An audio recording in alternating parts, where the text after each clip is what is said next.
जय हिंद दोस्तों, स्वागत है आप सभी का विजडम एजुकेशन पे। आज 17 नवंबर 2022 है।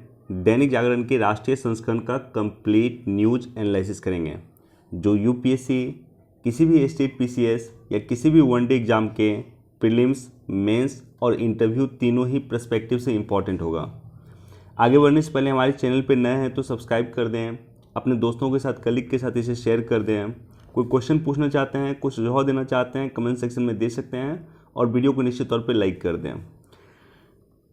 दैनिक जागरण के राष्ट्रीय संस्करण का न्यूज एनालिसिस डेली मैं नहीं कर पा रहा हूँ, समय की कमी है, इसलिए मैं डेली नहीं कर पा रहा हूँ। मैं कोशिश करता हूँ करने का, लेकिन समय नहीं मिल पाता। हाँ, लेकिन प्रत्येक दिन दैनिक जागरण के राष्ट्रीय संस्करण का पीडीएफ इस तरह से, जो न्यूज़ इंपॉर्टेंट होता है उसको इस तरह से टिक करके मैं टेलीग्राम पे प्रोवाइड करता हूँ, ताकि इम्पॉर्टेंट न्यूज़ आप लोग पढ़ लें। प्रत्येक न्यूज़ इंपॉर्टेंट नहीं होता है पेपर का, लेकिन जो न्यूज़ इंपॉर्टेंट होता है उसको आपको छोड़ना भी नहीं है, उसको पढ़ना है। और उसमें क्या पर्सपेक्टिव को पढ़ना, वो हम लोग चर्चा करेंगे आज।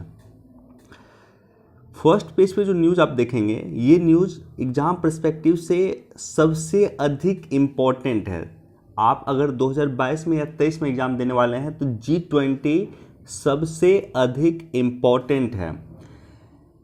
इंडोनेशिया के राष्ट्रपति ने भारत के प्रधानमंत्री को आधिकारिक तौर पे G20 की अध्यक्षता सौंप दी है। यानी अब भारत G20 की अध्यक्ष करेगा 2023 में। इसकी अध्यक्षता आधिकारिक तौर पे इंडोनेशिया के राष्ट्रपति ने भारत के प्रधानमंत्री को सौंप दिया। एक तरह से यहाँ पे आप देख रहे हैं पीएम मोदी के हाथ में ये जो प्रतीक चिन्ह है, ये प्रतीक चिन्ह इसी बात का बोध कराता है कि हम 2023 में G20 की अध्यक्षता करने वाले हैं। तो G20 के बारे में बेसिक चीज़ें आपको पता होना चाहिए। कई बार हमने चर्चा किया है। यहाँ पे देखिए, एक नज़र में दिया हुआ है, इसको एक बार आप लोग देख सकते हैं कि वैश्विक जीडीपी का लगभग 85% जीडीपी जो है वो ऑक्यूपाई करता है G20। विश्व का 85% जीडीपी G20 देशों के पास है। वैश्विक व्यापार का, विश्व के जो व्यापार होते हैं उसका 75% वो G20 करता है। विश्व का 2/3 जनसंख्या का प्रतिनिधि G20 करता है। तो ये सब बेसिक इंफॉर्मेशन है। और G20 में कौन कौन से देश हैं ये देखिएगा। अब इम्पॉर्टेंट यहाँ पे क्या है? इम्पॉर्टेंट ये है कि G20 की अध्यक्षता भारत को उस समय में मिली है जिस समय में कई वैश्विक चुनौतियां हमारे सामने में उपस्थित हैं। और विशेष रूप से खाद्यान्न संकट को लेकर के पीएम मोदी का अगर आप स्टेटमेंट सुनिएगा, तो पीएम मोदी ने कहा कि आज की जो समस्या है कल का वो संकट बन सकता है। आज हम खाद्यान्न की समस्या से जूझ रहे हैं तो ये कल का संकट बन सकता है। आज हम फर्टिलाइजर, उर्वरक की समस्या से जूझ रहे हैं, कल ये हमारे लिए संकट बन सकता है। तो जो आज समस्या के रूप में हमें बोध होता है वो कल के डेट में संकट बन सकता है। तो वर्तमान में कई सारी वैश्विक चुनौती है जो वर्तमान में समस्या दिख रही है और संकट के रूप में तब्दील होने वाली है। ऐसे समय में भारत G20 की अध्यक्षता भारत को मिली है जब विश्व में रूस और यूक्रेन का युद्ध चल रहा है, जब विश्व में खाद्यान्न संकट चल रहा है, जब विश्व में फर्टिलाइजर का संकट चल रहा है, जब विश्व में जलवायु परिवर्तन का संकट चल रहा है। तो सवाल यह उत्पन्न होता है कि G20 में भारत इन सभी समस्याओं को समाधान करने का क्या प्रयास करेगा, राइट? तो भारत के सामने में कई सारी चुनौती है और उस चुनौती के बीच में भारत को G20 की अध्यक्षता मिली है। ये इंपॉर्टेंट है। एग्जाम पर्सपेक्टिव से भी इस पॉइंट ऑफ व्यू से आपसे मेंस में क्वेश्चन पूछा जा सकता है। बाकी G20 के बारे में कई बार हमने डिस्कस किया है, तो ऑलरेडी हम चर्चा अभी नहीं करेंगे इस पे। कठुआ दुष्कर्म मामले में नाबालिग पे चलेगा वैस की तरह केस। देखिए, जब न्यूज पढ़ा जाता है, कोई भी न्यूज अगर आप पढ़ते हैं तो उस न्यूज में और क्या चीजें हो सकता है वो सोचना आप शुरू कर दीजिए। वो जैसे ही आप सोचना शुरू कीजिएगा तो आपके जो थॉट प्रोसेस है ऑलरेडी चेंज हो जाएगा, आपका सोचने का तरीका चेंज हो जाएगा। और ये जो सोचने का तरीका चेंज हो जाएगा, यही आपके राइटिंग में अगर शामिल होगी तो मेंस में आपको मार्क्स अच्छा मिलेगा। यहाँ पे मैं कुछ पॉइंट इंडिकेट करता हूँ, उस पर आप लोग सोचिएगा कि क्या हो सकता है। और अगर मैं बात करूँ यूपीएससी की या बीपीएससी की, अगर कोई जो नया स्टूडेंट तैयारी करने के लिए आता है और जो लोग पुरानी तैयारी करते हैं, सबका एक सर्टेन टाइम में एक सर्टेन लेवल हो जाता है। जैसे जो लोग मान लीजिए नया तैयारी कर रहे हैं, 1 साल से तैयारी कर रहे हैं या 6 महीने से तैयारी कर रहे हैं, उसका लेवल जो कई समय से या कई वर्षों से तैयारी कर रहा है सबका लेवल एक समय में बराबर हो जाता है। एक साल अगर आप पढ़ाई कीजिएगा, एक साल समय दीजिएगा, तो आपका जो लेवल है, जो 5 साल से पढ़ रहा है उसका लेवल, सबका लेवल बराबर हो जाता है। और वहाँ के बाद, उस लेवल के बाद, मान लीजिए ये लेवल है, ये लेवल आपने एक साल में पार कर लिया।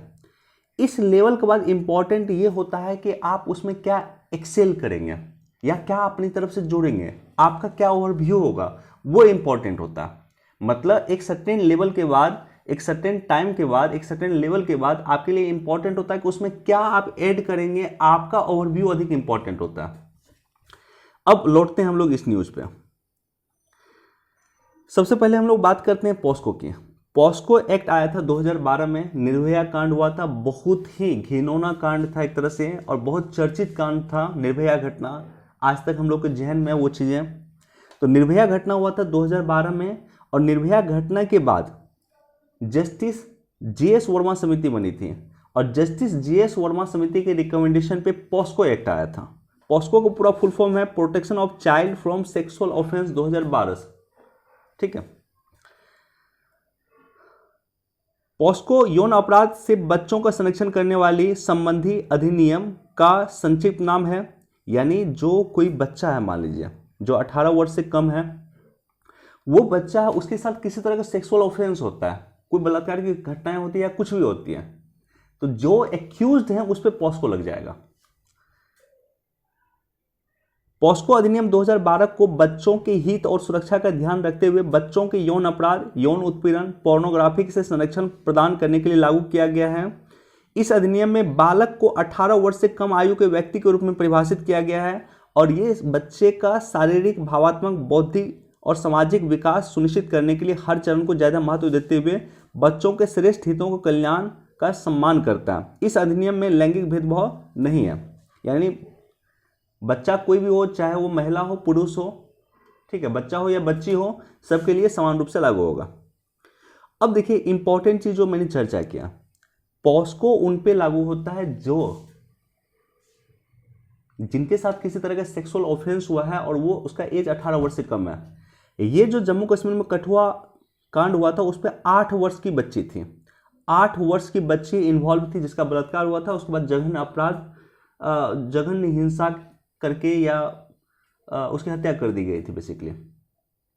तो 8 साल की बच्ची है, लेकिन इसके आरोपी पे क्या लगना चाहिए था? पॉस्को लगना चाहिए, ठीक है, पॉस्को कानून इसके आरोपी पे लगना चाहिए।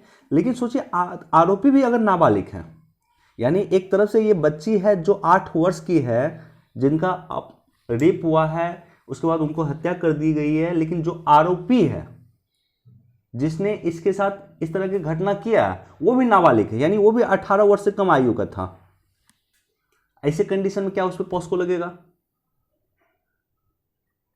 जुवेनाइल जस्टिस नॉर्मली उन लोगों पे लगता है, लेकिन माननीय सर्वोच्च न्यायालय ने यहां पे कहा है कि नहीं, जुवेनाइल जस्टिस एक्ट मत लगाइए इन लोगों पे, क्योंकि निर्भया घटना में आप देखिएगा, निर्भया का एक आरोपी जो है 18 वर्ष से कम आयु का था, तो उस पर जुवेनाइल जस्टिस एक्ट के तहत मुकदमा चलाया गया और महज 3 महीने की उसको सजा हुई थी, उसके बाद वो छूट कर चला गया।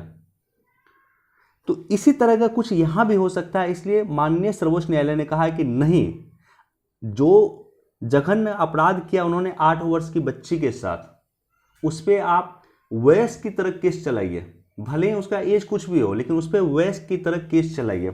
तो इस तरह की चीजें माननीय सर्वोच्च न्यायालय कर रही है। आपको क्या लगता है, क्या ये सही डिसीजन है कि अगर अपराधी की आयु मान लीजिए 18 वर्ष से कम हो तो उस पर वयस्क की तरह केस चलना चाहिए? क्या आपको लगता है ये सही निर्णय है या नहीं?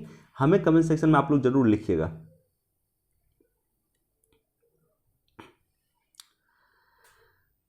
केंद्र सरकार ने सुप्रीम कोर्ट में नोटबंदी को ठहराया सही निर्णय। एक बार इसको पढ़ सकते हैं, बहुत ज़्यादा अब इसकी आवश्यकता नहीं है, लेकिन एक बार पढ़ सकते हैं। देखिए ये न्यूज़ इंपॉर्टेंट है, इस पर हम लोग डिटेल में चर्चा करेंगे। न्यूज़ क्या है कि एमएसएमई में पंजीकृत फिर भी रियल एस्टेट को उद्योग का दर्जा नहीं है। रियल एस्टेट को उद्योग का दर्जा अभी तक नहीं मिला या नहीं मिल रहा, लगातार प्रयास कर रहा है रियल एस्टेट कि इसको उद्योग का दर्जा मिले, उसको मिलता नहीं है। ये रियल एस्टेट उद्योग वो उद्योग है जो एमएसएमई के तहत रजिस्टर्ड है। और एमएसएमई को उद्योग का दर्जा है तो रियल एस्टेट को उद्योग का दर्जा क्यों नहीं है? सवाल ये उत्पन्न होता है। तो बेसिक कुछ हम लोग एमएसएमई के बारे में जानते हैं कि आखिर एमएसएमई क्या है, फिर हम लोग इस न्यूज़ पे लौटते हैं। क्योंकि जब तक आपको ये नहीं पता है कि एमएसएमई क्या है और उसका दायरा कितना है, तब तक आपको ये नहीं पता होगा कि रियल एस्टेट से इसका क्या संबंध है। एमएसएमई को अप्रैल 2017 में यूनाइटेड नेशन ने एक प्रस्ताव पारित करके 27 जून को एमएसएमई दिवस यानी सूक्ष्म लघु और मध्यम उद्योग दिवस के रूप में मनाने की घोषणा किया था। तो प्रत्येक वर्ष 27 जून को एमएसएमई डे मनाया जाता है यूनाइटेड नेशन के द्वारा। एमएसएमई डे 2022 इस वर्ष की थीम थी आत्मनिर्भर एमएसएमई को शक्ति प्रदान करने के लिए भारत की आपूर्ति श्रृंखला को मजबूत करना, ये इस वर्ष का थीम था। एमएसएमई जो है उसका 3 पार्ट है, माइक्रो, स्मॉल, मीडियम इंटरप्राइजेज, ये पूरा फुल फॉर्म होता है। तो माइक्रो जो होता है यानी माइक्रो इंडस्ट्रीज जो है उसमें विनिर्माण और सेवा, ये दोनों के लिए निवेश 1 करोड़ से कम होना चाहिए, टर्नओवर 5 करोड़ से कम होना चाहिए। बीपीएससी पीटी में क्वेश्चन पूछा हुआ था, 67वीं बीपीएससी पीटी में ये क्वेश्चन पूछा था कि विनिर्माण, सेवा और निर्माण दोनों में, माइक्रो के लिए सेवा और निर्माण दोनों में इन्वेस्टमेंट 1 करोड़ से कम होना चाहिए, टर्नओवर 5 करोड़ से कम होना चाहिए। स्मॉल इंडस्ट्रीज के लिए या स्मॉल इंटरप्राइजेज के लिए इन्वेस्टमेंट 10 करोड़ से कम होना चाहिए, टर्नओवर 50 करोड़ से कम होना चाहिए। और मीडियम इंटरप्राइजेज के लिए इन्वेस्टमेंट 50 करोड़ से कम होना चाहिए, टर्नओवर 250 करोड़ से कम होना चाहिए। यानी जितना इन्वेस्टमेंट होता है उसका 5 गुना होता है आपको टर्नओवर। इन्वेस्टमेंट 1 करोड़ से कम होना चाहिए तो टर्नओवर उसका 5 गुना कर दीजिए तो 5 करोड़ से कम होना चाहिए। इन्वेस्टमेंट 10 करोड़ से कम होना चाहिए तो टर्नओवर उसका 5 गुना कर दीजिए, 50 करोड़ से कम होना चाहिए। इन्वेस्टमेंट 50 करोड़ से कम होना चाहिए तो उसका टर्नओवर 250 करोड़ से कम होना चाहिए। तो ये बेसिक इन्फॉर्मेशन है। अब देखिए कई सारे एमएसएमई जो है, और एमएसएमई पे हम लोग डिटेल से चर्चा नहीं करेंगे यहाँ पे, लेकिन चूंकि हम लोग का टॉपिक है रियल एस्टेट को उद्योग का दर्जा नहीं है, तो कई सारे जो रियल एस्टेट है जिसका टर्नओवर मान लीजिए कि 100 करोड़ है, तो कायदे से ये एमएसएमई में आना चाहिए और एमएसएमई को उद्योग का दर्जा मिला हुआ है। लेकिन फिर इस रियल एस्टेट को उद्योग का दर्जा क्यों नहीं मिला हुआ? यही इस आर्टिकल का थीम है कि किसी अगर रियल एस्टेट का मान लीजिए कि टर्नओवर 100 करोड़ है, तो 100 करोड़ टर्नओवर है तो वो एमएसएमई के तहत दर्ज है। एमएसएमई को उद्योग का दर्जा मिला हुआ तो रियल एस्टेट को उद्योग का दर्जा क्यों नहीं मिला हुआ? ये थीम है इस न्यूज का।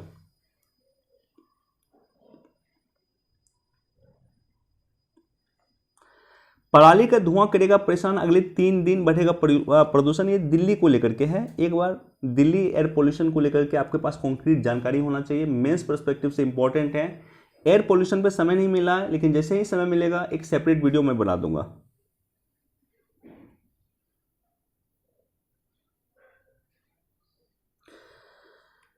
भारत ने गरीबी से जंग में तकनीक को बनाया हथियार, पीएम मोदी ने बेंगलोर टेक समिट है, उस टेक समिट में पीएम मोदी ने संबोधित किया।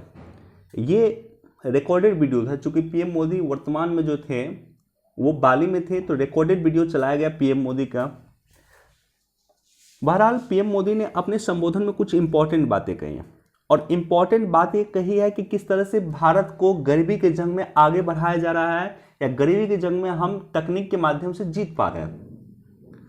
सवाल ये उत्पन्न होता है कि आखिर तकनीक, किस किस तकनीक का प्रयोग किया गया। तो कुछ पॉइंट मैं इंडिकेट करता हूं, मेंस पर्सपेक्टिव से इंपॉर्टेंट होगा, या आप लोग इसको नोट कर लीजिएगा कि किस तरह से तकनीकी के बदौलत भारत आगे निकल रहा है, या किस किस तकनीक का भारत वर्तमान में प्रयोग कर रहा है।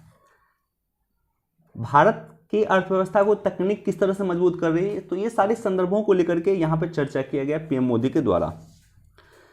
2021 के बाद यूनिकॉर्न स्टार्टअप की संख्या दोगुनी हो चुकी है, यानी 21 से पहले जितना स्टार्टअप था, यूनिकॉर्न स्टार्टअप था, उसकी संख्या आज दोगुनी हो चुकी है। और यूनिकॉर्न स्टार्टअप क्या होता है? वैसा कंपनी जिसका टर्नओवर $1 बिलियन क्रॉस हो गया हो, उसे यूनिकॉर्न कंपनी कहा जाएगा। अगर डॉलर की कीमत 80 रुपये है, तो ये मान लीजिए कि ऐसी कंपनी जिसका टर्नओवर 8,000 करोड़ रुपए क्रॉस कर गया है, उसे यूनिकॉर्न कंपनी कहेंगे। तो 2021 से पहले जितना यूनिकॉर्न कंपनी था, आज भारत में उसकी संख्या दोगुनी हो चुकी है। भारत सरकार ने ड्रोन पॉलिसी लाया था। कई बार हम लोगों ने ड्रोन पॉलिसी पर चर्चा किया। ड्रोन पॉलिसी इंपॉर्टेंट पॉलिसी, उसको आप लोग पढ़ लीजिएगा, इस पर कई बार चर्चा किए हैं। तो भारत सरकार ने ड्रोन पॉलिसी लाया। इसके अलावा आप देखिएगा एफडीआई नीति में सुधार किया है, फॉरेन डायरेक्ट इन्वेस्टमेंट, इस नीति में सुधार किया। सेमीकंडक्टर का भारत निर्माण कर रहा है। इसके अलावा आप देखेंगे production link incentive, production link incentive सरकार ने दिया है, और विशेष रूप से आत्मनिर्भर भारत योजना के समय भारत ने दिया था। आत्मनिर्भर भारत जब योजना शुरू हुई थी उस समय में सरकार ने प्रोडक्शन लिंक इंसेंटिव की शुरुआत किया था कि जितना आप प्रोडक्शन कीजिएगा उतना हम इंसेंटिव आपको देंगे। और इसका एकमात्र तो नहीं करूंगा, लेकिन इसका मेजर उद्देश्य यह था कि चीन पे जो हमारी डिपेंडेंसी है उस डिपेंडेंसी को समाप्त करना, भारत को स्वावलंबन बनाना, भारत को आत्मनिर्भर बनाना, ये इसका बेसिकली उद्देश्य था। इसके अलावा पीएम मोदी ने जिक्र किया कि ग्लोबल इनोवेशन इंडेक्स 2022 में भारत 40वें स्थान पे है, 2015 में भारत 81वें स्थान पे था। यानी पिछले 7 वर्ष में हमने 41 स्थान की सुधार किया है ग्लोबल इनोवेशन इंडेक्स में। इसका मतलब ये है कि हम इनोवेशन को लेकर के काम कर रहे हैं, और ना सिर्फ काम कर रहे हैं बल्कि विश्व को लीड करने का प्रयास कर रहे हैं। तकनीक में हम विश्व को लीड करने का प्रयास कर रहे हैं। 5G टेक्नोलॉजी भारत की शुरू हो चुकी है, और ये भारत का इंडिजिनस 5G टेक्नोलॉजी है। यानी इसमें जितना भी एक भी हमने इसका सामान चीन से नहीं लिया। इंडिजिनस मतलब होता है अपना खुद का बनाया तकनीक। आयुष्मान भारत योजना, इसमें इसको भी तकनीक से जोड़ दिया गया है। एक विशेष कार्ड आपको मिलता है, हेल्थ सेक्टर में एक विशेष कार्ड सरकार दे रही है, जहां पे जितना भी आपका जो भी आपने कभी डॉक्टर से दिखाया होगा, जब भी आपने दिखाया होगा, तो उसका जो डाटाबेस होगा, एग्जैक्ट डाटाबेस, उसको ट्रैक करना आसान होगा। कोविन पोर्टल एक सरकार लेकर आई थी। कोविड-19 जो आपने टीका लगाया होगा वो कोविन पोर्टल के माध्यम से ही लगाया होगा। इंडस्ट्रियल रिवॉल्यूशन 4.0, इसका कई सारा पार्ट है, इसको आप लोग सेपरेट रूप से देखिएगा। ब्लॉकचेन टेक्नोलॉजी इसका पार्ट है, आर्टिफिशियल इंटेलिजेंस इसका पार्ट है, क्लाउड कंप्यूटिंग, जो क्लाउड कंप्यूटिंग होता है वो इसका पार्ट है, क्वांटम कंप्यूटिंग इसका पार्ट है। ड्रोन टेक्नोलॉजी तो नहीं कहेंगे, रोबोटिक्स कर सकते हैं आप, इसका पार्ट है। ऑगमेंटेड रियलिटी इसका पार्ट है। तो ये सब जो है बेसिकली इंटरनेट ऑफ थिंग्स इसका पार्ट है। तो चौथी औद्योगिक क्रांति जिसे इंडस्ट्रियल रिवॉल्यूशन 4.0 कहते हैं, ये सब उसका पार्ट है। तो इस सब में भारत विश्व में लीड करने का प्रयास कर रहा है। चौथी औद्योगिक क्रांति में भारत को लीड करना है विश्व को, क्योंकि भारत ने पहली औद्योगिक क्रांति में भाग नहीं लिया, दूसरी में भाग नहीं लिया, तीसरी में भाग नहीं लिया, और चौथी में हमें भारत को लीड करना है। इसके लिए आप देखेंगे जितना सेक्टर मैंने अभी आपके साथ डिस्कस किया, हर एक सेक्टर में भारत आगे बढ़ने का प्रयास कर रहा है, चाहे वो क्लाउड कंप्यूटिंग हो, चाहे इंटरनेट ऑफ थिंग्स हो, चाहे 3D प्रिंटिंग हो, ऑगमेंटेड रियलिटी हो, ब्लॉकचेन टेक्नोलॉजी हो, हर एक चीज में भारत आगे बढ़ने का प्रयास कर रहा है। तो तकनीक के बदौलत भारत आगे बढ़ रहा है, ये पीएम मोदी का कहना है। देश से 2.5 लाख सरकारी स्कूल ही पीएम श्री के लिए कर सकेंगे दावेदारी। देखिए, पीएम श्री स्कूल मतलब वैसा स्कूल जो एक मॉडर्नाइज स्कूल होना चाहिए। इसके लिए सरकार पीएम श्री योजना लेकर आई थी, और पीएम श्री योजना के तहत जो स्कूल होगा उस स्कूल को वर्ल्ड क्लास स्कूल के रूप में तब्दील किया जाएगा, और इसके लिए 2.5 लाख स्कूल को पीएम श्री के लिए दावेदारी कर सकता है। उसके लिए दावेदारी के लिए आवेदन वो कर सकता है, और वो सेलेक्ट हो गया तो उसको ड्रास्टिक रिफॉर्म्स उसमें किया जाएगा। इंफ्रास्ट्रक्चर का स्तर पर उसमें रिफॉर्म्स किया जाएगा, एजुकेशन का स्तर पर उसमें रिफॉर्म्स किया जाएगा, कई सारी चीज़ें की जाएगी उसको।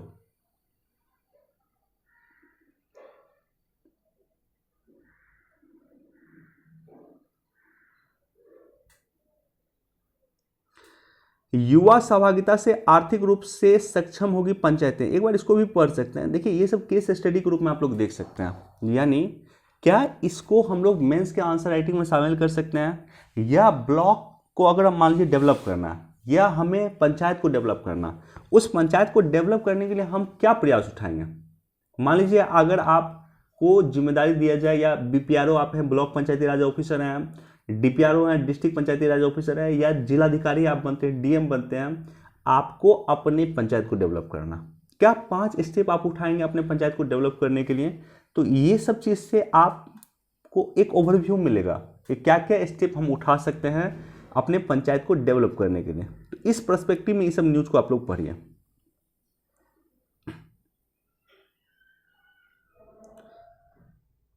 सड़क दुर्घटना को लेकर के डेली यहाँ पे डाटा दिया जा रहा है। प्रत्येक दिन डाटा लिखने की आवश्यकता नहीं, लेकिन जो इंपॉर्टेंट डाटा है एक दिन आप लिख लीजिए सड़क दुर्घटना को लेकर के और याद रखिएगा।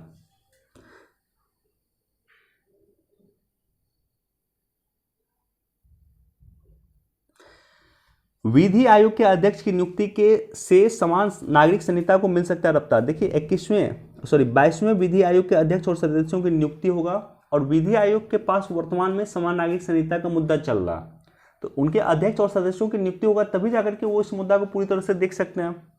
तो अगर विधि आयोग के अध्यक्ष और सदस्यों की नियुक्ति मिल गया तो समान नागरिक संहिता को बल मिलेगा। अब समान नागरिक संहिता पे को लेकर के एक सेपरेट वीडियो मैंने बनाया और अच्छा खासा समय मैंने उस पर दिया था। आप लोगों ने नहीं देखा तो जाकर के देखिएगा, समान नागरिक संहिता पे सेपरेट वीडियो मैंने बनाया। समान नागरिक संहिता लागू होना चाहिए या नहीं होना चाहिए ये आपका इंडिविजुअल राय है।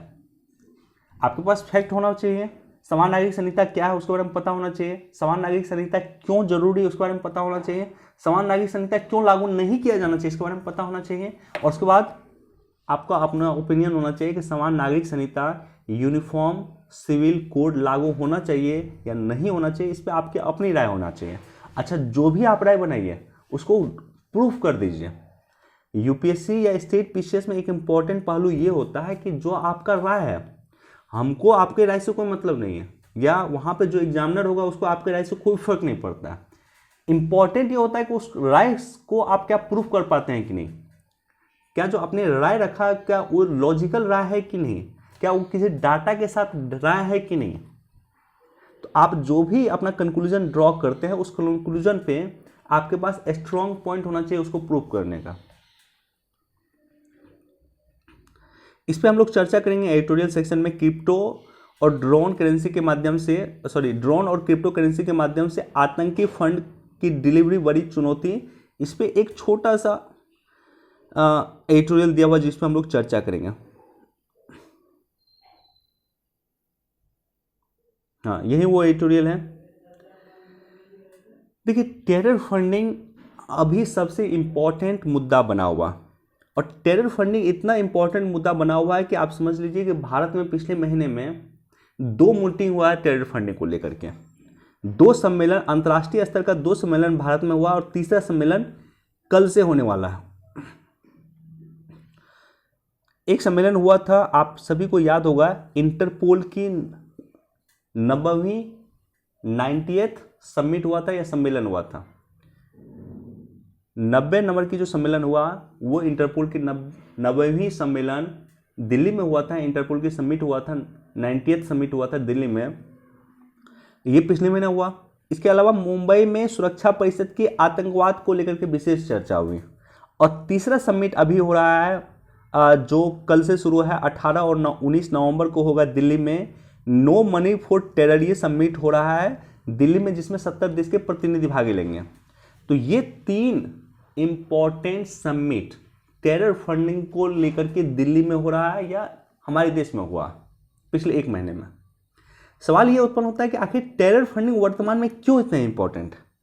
तो टेरर फंडिंग वर्तमान में इसलिए इतना इंपॉर्टेंट है क्योंकि अभी वर्तमान में कई सारे ऑनलाइन टेक्नोलॉजी या कई सारे तकनीक आ चुके हैं जो टेरर फंडिंग को सहयोग करते हैं। आतंकवादी आसानी से पैसा जमा कर सकता है, पैसा बना सकता है, उसके पास आसानी से पैसा पहुंच रही है क्योंकि तकनीक उसका हेल्प कर रही है। और वो तकनीक कौन सी है? Crypto currency. क्रिप्टो करेंसी का आतंकवाद के लिए यूज होगा, किसी को पता नहीं चलेगा।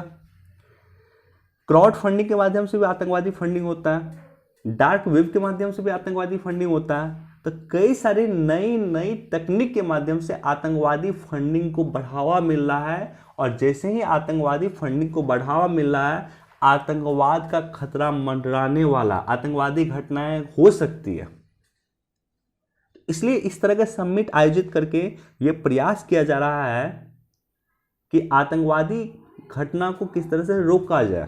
टेरर फंडिंग को रोकना पड़ेगा, तभी जाकर के हम आतंकवादी घटना को रोकेंगे। और दूसरा इंपॉर्टेंट ये भी पहलू है कि पाकिस्तान को FATF की निगरानी सूची से बाहर निकाल दिया गया। आतंकवाद जो पाकिस्तान में फल फूल रहा था उसको कुछ हद तक नुकसान पहुंचा था जब पाकिस्तान FATF की ग्रे लिस्ट में बरकरार था, लेकिन जब उसको ग्रे लिस्ट से बाहर निकाल दिया गया तो फिर एक बार खतरा है कि पाकिस्तान फिर टेरर फंडिंग को सपोर्ट करेगा, आतंकवादियों को सपोर्ट करेगा, आतंकवादियों को पैसा देगा। तो इसका वैश्विक खतरा मंडराना फिर शुरू हो गया है, तो इसलिए ये मीटिंग इंपॉर्टेंट है। अब आपसे पूछा जाए कि टेरर फंडिंग को रोकने के लिए क्या सुझाव देंगे, आतंकवाद को जो फंडिंग होता है या आतंकी फंडिंग जो होता है उसको रोकने के लिए क्या क्या सुझाव आप दे सकते हैं। तो एक सुझाव तो आप ये कह सकते हैं कि अंतर्राष्ट्रीय एजेंसी के मध्य सहयोग स्थापित होना चाहिए। भारत का एजेंसी, फ्रांस का एजेंसी, इजराइल का एजेंसी, UAE का एजेंसी, सऊदी अरब का एजेंसी, सभी एजेंसी के बीच सहयोग स्थापित होना चाहिए। अगर हमें कोई इनपुट ये मिलेगा कि सऊदी अरब में आतंकवादी घटना होने वाला है तो हम सऊदी अरब के एजेंसी को आगाह कर देंगे, और सऊदी अरब को कोई ये इंफॉर्मेशन मिले कि भारत में आतंकवादी घटना होने वाला है तो वो हमें आगाह कर दें। तो इस तरह से जो हमारी एजेंसी और सऊदी अरब की एजेंसी या विश्व की अन्य देशों की एजेंसी मिलकर काम करे तभी जाकर के आतंकवादी घटना को रोक पाएंगे। दूसरा है कि एक मजबूत और बृहद डाटाबेस होना चाहिए। जितना भी आतंकवादी घटना है या आतंकवाद से संबंधित व्यक्ति है उसका सब एक डाटाबेस होना चाहिए। तीसरा है जन भागीदारी होना चाहिए। लोग जब तक सपोर्ट करेंगे आतंकवादी घटनाएं होती रहेगी। तो लोगों का आतंकवाद को रोकने के लिए आवश्यकता है कि लोगों को भी सहयोग करना है, सोशल मीडिया को पॉजिटिव बनाए। तो ये सब आप जो रिकमेंडेशन दे सकते हैं जब आपसे पूछा जाए कि आतंकवादी घटना को रोकने के लिए हम क्या करेंगे। एक बार पढ़ सकते हैं, बहुत इंपॉर्टेंट या बहुत ऑथेंटिकेट या इंपॉर्टेंट एडिटोरियल मुझे नहीं लगा इसलिए मैं इस पर चर्चा नहीं कर रहा हूं, लेकिन आप लोग एक बार पढ़ लीजिएगा।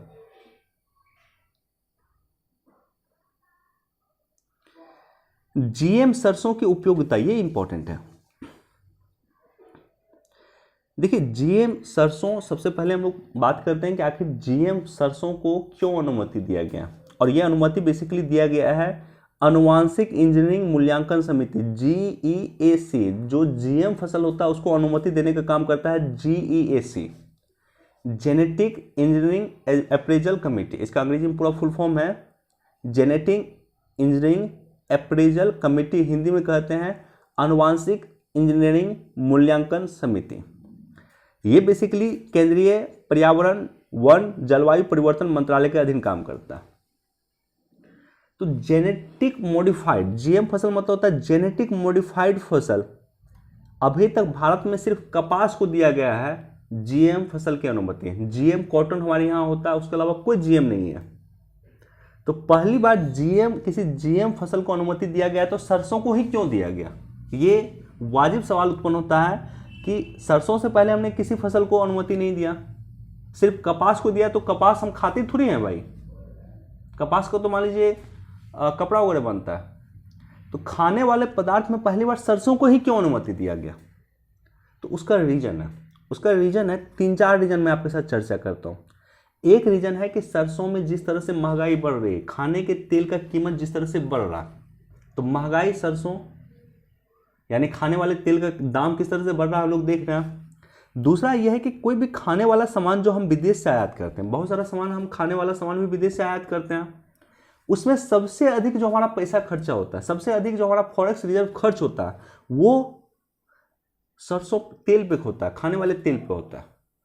यानी खाद्यान्न सामान जो हम विदेश से मंगाते हैं उसमें सबसे अधिक पैसा हमारा खर्च होता है खाद्यान्न तेल पे। हमारा सबसे अधिक जो विदेशी मुद्रा भंडार है वो खर्च होता है खाद्यान्न तेल पे।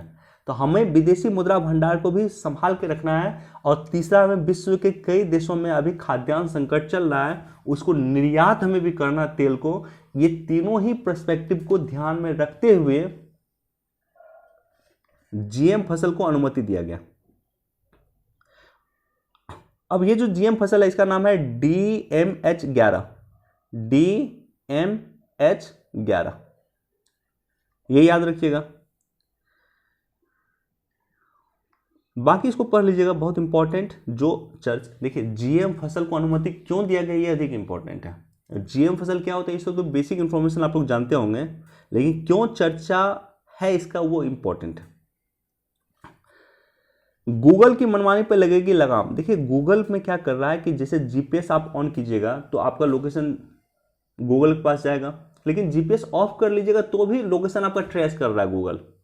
और ये मैं नहीं कर रहा हूँ, ये अमेरिका में जो 40 स्टेट है अमेरिका के, उसमें कंप्लेन आया गूगल के खिलाफ, और गूगल पे अमेरिका में ही 39.4 करोड़ डॉलर का मुकदमा दर्ज किया गया। तो भारत में भी गूगल ये काम कर रहा होगा कि आपका जीपीएस अगर बंद है तो फिर आपको ट्रैक क्यों कर रहा है गूगल। तो इसको लेकर के भारत में भी काम हो रहा है, और विशेष रूप से डाटा सुरक्षा बिल का मसौदा तैयार हो चुका है, उसका ड्राफ्ट बन चुका है और इसे संसद में पेश किया जाएगा। ये वो बिल है जिसकी चर्चा मैं बहुत बार किया हूं। Justice BN. श्री कृष्णा समिति की सिफारिश पे ये बिल आया गया था, राइट।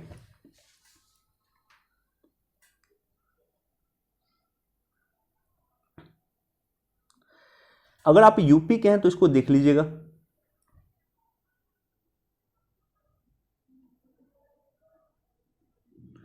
पर्यावरण सुधार पे संपन्न देश अपना रहे हैं दोहरा मापदंड।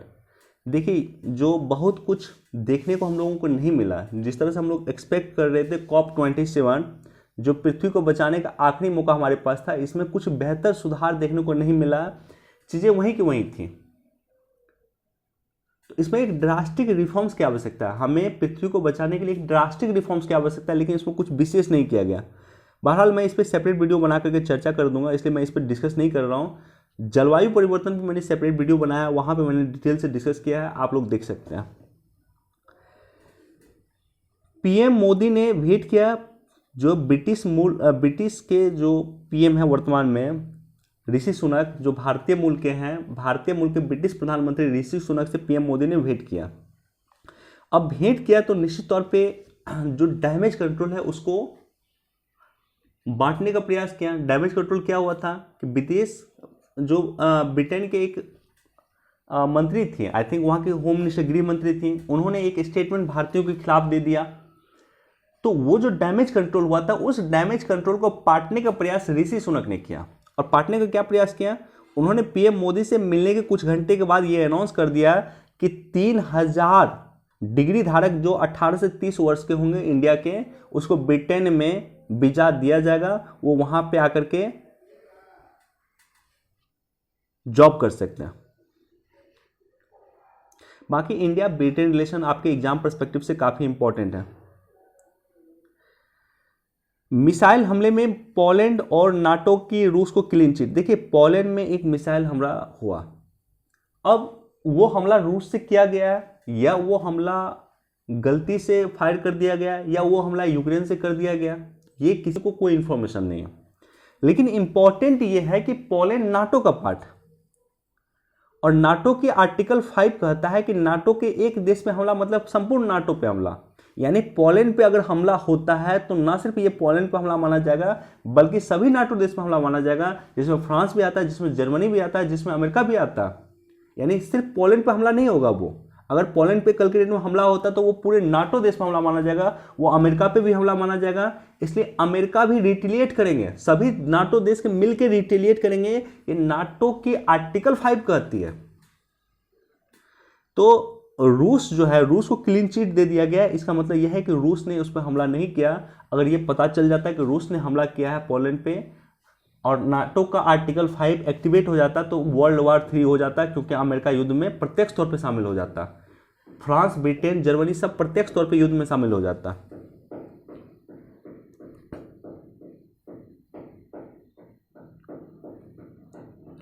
देखिए, ई कचरा अपने आप में इंपॉर्टेंट है। ई कचरा पे आप लोग सेपरेट नोट्स जरूर बनाइएगा। ई कचरा को लेकर के एक नया नियम आया है 2022 में, मैंने इसके बारे में नहीं पढ़ाई किया इसलिए मैं चर्चा नहीं कर रहा हूँ, लेकिन ई कचरा नियम 2022 आप लोग देखिएगा, अगर होगा तो मैं टेलीग्राम पे शेयर कर दूंगा।